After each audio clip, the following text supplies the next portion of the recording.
tanana. Otu magala wainana Nantasi kurma ke tanana.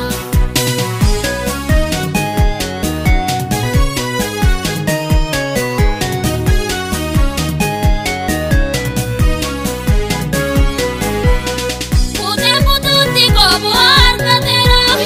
wainana Reda gamada bunan harka mera. wainana Nagaya bona onnenna batako. wainana Besi amani kalese indiko. wainana Kapini pege boduma akantane dusenima.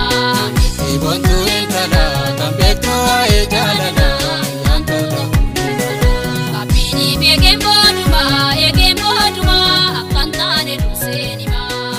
Ibontu intala kambeto ae jalala yantola DJ Burri maatii keenya taa subscribe like share hin dagatiin jechuuf barbaada.